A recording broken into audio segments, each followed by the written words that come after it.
Pain ignored is pain prolonged. You cannot conquer what you refuse to confront. So many people walk around wearing masks, pretending they are fine while their hearts are bleeding. But God cannot heal the version of you that you pretend to be. He can only restore the real you. When you bring your wounds before Him, raw and unfiltered, that is where true healing begins. You've got to stop running from what hurt you. Stop numbing yourself with distractions, with busyness, with temporary comforts that only leave you empty. Healing starts when you look in the mirror and say, "This happened to me. It hurt me, but I will not let it define me." The moment you stop denying your pain is the moment you start reclaiming your power. Some wounds are so deep that you've convinced yourself they don't exist. You buried them beneath your smile, beneath your success, beneath your routine. But buried pain is not healed pain. God is not asking you to pretend it didn't happen. He's asking you to trust Him enough to bring it into the light. What you reveal, He can heal. Healing doesn't mean you weren't hurt. It means you refuse to let the hurt have the final say. You may have been broken, but you are not beyond repair. The enemy wants you to believe that this pain is permanent, that this wound is your identity. But the devil is a liar. God still has a plan for you, and He will use even your deepest wounds to birth your greatest testimony. There is no breakthrough in denial. You cannot pray for healing while holding on to a lie. You cannot expect to move forward while you are still chained to what happened. God is calling you to be real. Not for His sake, but for yours. Because the truth may hurt for a moment, but deception will destroy you for a lifetime. Some of you have been strong for so long that you don't even know how to be vulnerable. But hear me. Strength is not the absence of pain. It's the courage to face it. It's saying, I will not let this break me. I will not let this bitterness consume me. I will not let this past pain steal my future joy. When you get honest about where you are, God will meet you there and take you where He wants you to be. The enemy wants you to think that admitting your pain makes you weak. But the truth is, the strongest thing you will ever do is acknowledge your wounds and bring them to God. Because when you are real about your pain, God gets real about His power. And His power to heal, to restore, to redeem is greater than anything that ever tried to break you. Unforgiveness is a prison, and the only person locked inside is you. The chains you think are holding them back are actually wrapped around your own soul. You replay the offense, relive the pain, and rehearse the injustice, thinking that holding on will somehow make it right. But the truth is, every time you refuse to forgive, you give that pain permission to control you. The offense may have been in the past, but your refusal to release it keeps it alive in your present. Some of you are waiting for an apology that may never come. You're waiting for them to acknowledge the damage they did, to see the pain they caused. But what if they never do? Will you remain trapped in bitterness for the rest of your life? Forgiveness is not about them. It's about you. It's about deciding that your peace is more valuable than your grudge, that your freedom is worth more than your anger. Forgiveness doesn't mean what they did was right. It doesn't mean you forget. It doesn't mean you let them back into your life to hurt you again. It means you choose to stop letting that moment define you. It means you refuse to let their actions dictate your future. It means you release yourself from the emotional debt they could never repay. Some of you are carrying pain from years ago. Pain that still affects how you love, how you trust, how you see yourself. The weight of that anger is suffocating your joy. You think holding on to it makes you strong, but real strength is in letting go. Real power is in saying, I will not let this control me anymore. When you forgive, you are not doing it for them. You're doing it so you can breathe again. The enemy wants you to believe that forgiveness is weakness, that if you let it go, you lose. But the devil is a liar. Forgiveness is not weakness, it's power. It's taking back control of your emotions, your heart, and your destiny. It's saying, I refuse to be held hostage by something I cannot change. Because when you release it, you make room for God to restore you. Some of you have been through things that words can't even describe. The betrayal, the rejection, the deep wounds. They are real. But so is your healing. So is your breakthrough. So is your future. And you cannot step into what God has for you while still holding on to what's behind you. Forgiveness is the bridge between your pain and your purpose, and the only way across is to let go. God has so much more for you, but you have to be willing to free yourself. You can't change the past, but you can decide that it will not control your future. You can choose healing over hurt, peace over bitterness, and joy over resentment. The moment you choose forgiveness, you don't just set them free. You set yourself free. What happened to you was real. The pain was real. The betrayal was real. The loss was real. But listen, just because it was real doesn't mean it was final. The pain you went through is a chapter in your life, not the whole book. Stop living like the story is over when God is still holding the pen. He's got more to write, more to reveal, more to restore.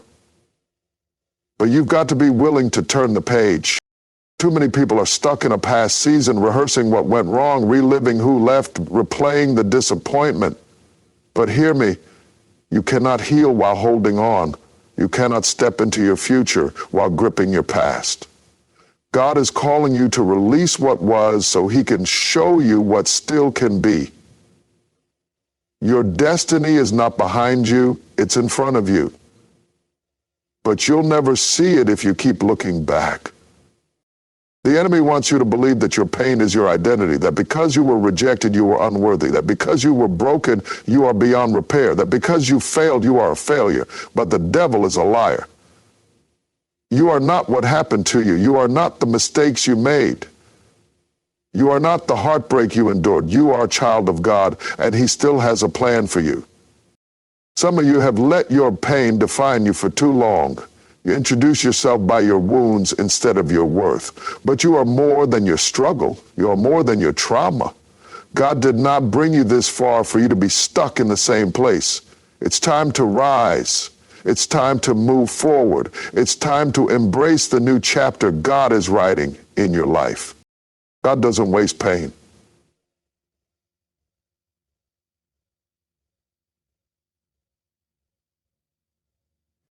You have a choice. You can either stay bitter or you can get better. You can keep telling the same story of what hurt you, or you can start declaring the story of how God healed you. The power to move forward is in your hands. The moment you decide to stop letting your past define you is the moment you step into the freedom God has been waiting to give you. Your best days are not behind you. The pain was a part of your journey, but it was never meant to be the destination. Don't stop in the middle of your story. Let God finish what he started, because what's ahead of you is greater than anything you left behind. You've been carrying a weight you were never meant to carry. Holding on to unforgiveness is like dragging a dead body behind you. It's not alive, it's not moving, but it's weighing you down every single day. You may have convinced yourself that you're fine, that you're strong enough to bear it, but the truth is, the longer you hold on to that hurt, the more it drags you into the ground. It's suffocating your joy, robbing you of peace and keeping you from moving forward. You think you're punishing them by holding on to your anger, but the only person you're hurting is yourself. Unforgiveness is a thief. It steals your time, your energy, and your future. It keeps you stuck in the past, anchored to an event or a person that has long moved on. While you're holding on, they're living their life, and you're being dragged through the mud. Releasing that anger doesn't mean what they did was okay. It doesn't mean you forget. It means you're choosing to let go of the dead weight so you can move freely again. You're choosing to walk in the freedom that God has already made available to you. Forgiveness is not for them, it's for you. It's the only way to stop being held hostage by something you cannot change. Every time you think about the offense, you pick up the weight again. Every time you replay the hurt, you add more pressure. And for what? To prove a point? To make them feel sorry? They may never apologize, and you don't need their apology to be free. You don't need their permission to move on. You need to release them so you can reclaim your peace. Some of you are dragging chains behind you, chains that were forged in the fires of betrayal, rejection, or disappointment.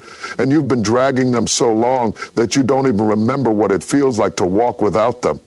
But you can't move forward if you keep looking back. You can't step into the future God has for you if you're still attached to the past. Let me tell you something. You were not created to live in bondage. You were not designed to carry the burden of unforgiveness. God has already equipped you to let go and move forward. The moment you choose to release that anger, that hurt, that bitterness, you take back control of your life. You break free from the chains that have been holding you down. The choice is yours. Let go or be dragged. If you keep holding on, you will continue to be weighed down. But if you let go, you will find a strength you never knew you had and a freedom that will take you further than you ever imagined. Step into that freedom today. Not everyone who comes into your life is meant to stay there forever. Some people are just lessons sent to teach you something you couldn't have learned any other way. They came to help you grow, to shape you, to make you stronger, but their purpose wasn't to be a permanent fixture in your journey. When God removes someone, it's not a punishment. It's his way of creating space for something better, something more aligned with your purpose. You see, sometimes we hold on too tightly to people who were only meant to be in our lives for a season. We convince ourselves that they're necessary for our happiness or success, but the truth is, some people can't go where God is taking you. They may have been a part of your past, but they don't fit in your future. Let go. And stop mourning the loss of what God has already removed. He knows what's best for you. The pain of letting go is real, especially when it's someone you thought would always be by your side. But God is not in the business of leaving you empty. When he closes a door, he opens another. You don't need to hold on to people who refuse to grow with you. Let God do the separating, because when he removes something, it's always to make room for something better. The enemy wants you to believe that if you let them go, you'll never have what you had again. But what you had wasn't all that God has for you. He's preparing you for people who will celebrate your growth, people who will encourage your journey, people who will help you reach the destiny he has set before you. Don't settle for the people God has removed when he's about to bring in the people he's sending. Every relationship serves a purpose, but not every relationship is meant to last forever. Some people are assigned to your life to teach you a lesson, not to be a lifelong sentence. You learned what you needed to learn, and now it's time to let them go. Trust that God's plan is bigger than the pain of loss. He is bringing the right people into your life at the right time. It's painful to say goodbye to people you thought would be with you through thick and thin, but you have to remember that God is always orchestrating your steps. When people leave, it's not a reflection of your worth, it's a reflection of God's redirection. You're being prepared for new connections, new opportunities, and new growth. Trust that those who are meant to stay will stay, and those who need to go will go. Don't fight the process. Don't hold on to people who are already gone. The lesson is over, and it's time to move on. Let God do the work of separating what needs to be separated, and trust that his plans for your life are always good. Let go of the past and make room for the future he's preparing you for. Healing is not an overnight transformation. It's not a quick fix, a magic moment where everything suddenly makes sense. It's a journey that takes time, patience, and persistence. You won't wake up one day and suddenly be over the hurt, the pain, or the loss. But just because it's taking longer than you expected doesn't mean you're not healing. Every tear, every prayer, every moment of vulnerability is part of the process. Keep walking. Sometimes the road to healing feels long and uncertain. You might question whether you'll ever feel whole again, and that's okay. But remember this, healing is not about rushing to an end point. It's about taking one step at a time. It's about trusting God with every part of you, even the broken parts, and believing that He's at work in the spaces you can't yet see. Keep trusting. There will be days when it feels like you're moving backwards instead of forward. Some days the pain feels fresh, like it just happened yesterday, even though time has passed. But healing is not linear. It's not a straight path. You will have moments of progress and moments of setback, but that doesn't mean you're not making progress. It means you're moving through the process. Keep believing. Healing is a choice, not a feeling. It's the decision to keep going even when you don't feel like it. It's choosing to trust God's timing when the waiting feels unbearable. It's refusing to let pain have the final word. You may not have all the answers now, but know this: God is with you every step of the way. He's walking beside you, comforting you, and carrying you when you can't carry yourself. Keep walking. You might look at your situation and wonder how you'll ever get to the other side. It feels like the weight of it will never lift. But with each day that you make the decision to trust, with each day that you choose hope over despair, you are moving closer to the healing God has for you. Don't rush the process. Don't try to skip the hard parts. The beauty of healing is in the journey itself. What you're going through is not in vain. Every moment, every struggle, every tear is being used by God to shape you, to strengthen you, to prepare you for what's ahead. The pain you're feeling right now is not the end of your story. It's a part of your story, but it is not the whole story. Keep trusting, keep believing, and keep walking, because healing is happening even when you can't see it. So don't be discouraged if healing feels like a slow process. Trust that God is working in ways you can't always see. Each day, each step forward is progress. You will get through this, and when you do, you'll look back and see how far you've come. Healing is a journey, not a destination. But the destination is worth the journey. Thanks for watching.